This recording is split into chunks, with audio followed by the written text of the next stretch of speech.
Yeah, for our today's conference, it was a press conference, and I informed the media, mostly the media that we have here in Canada and in mostly in the North America.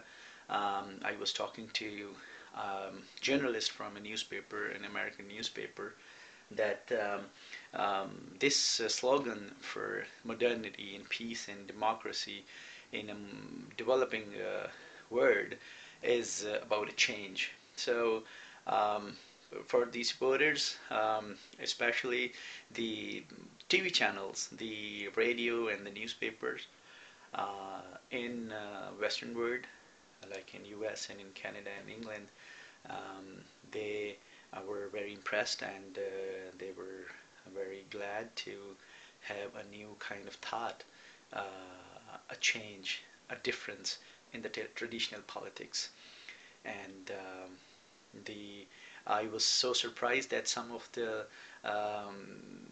people in the media, those who are promoting us, and they're saying that if you wouldn't have come, we were thinking of like having someone to come forward and do this, a new change in the traditional politics and the mostly the young generations, the youngsters, they are very happy and they want to have their role in leadership. They want to have their participation.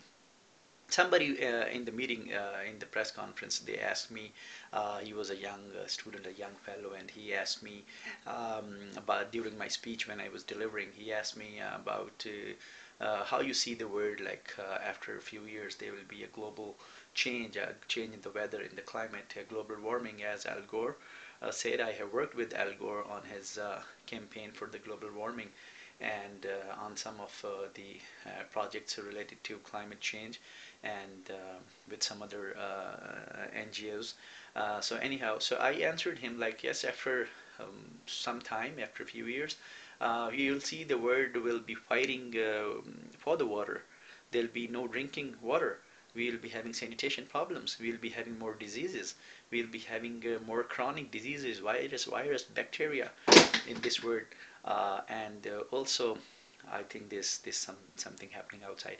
Anyhow, so some kind of new change in the weather, and as you might have seen the movie Avatar and some kind of more science fiction movies, they usually show you the future, that what is going to happen in this world, on this earth. So I always say we belong to a family of earth where we have to probably fight with the people or the aliens coming from the Mars or Jupiter or other planets. For now, it looks like, oh, it's just something impossible. But remember, go back thousand years. If you would have talked about internet and you would have talked about the Facebook and the video conferencing and the videos and the technology and the airplanes, the people would have said, "Oh, it's not possible that one day you'll be able to see people in your room in the TV." So now we are calling them a TV.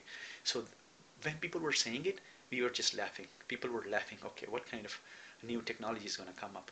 But now, as I'm saying, a global warming, a time will come when the earth, the people living on this earth, they will have to fight with the aliens.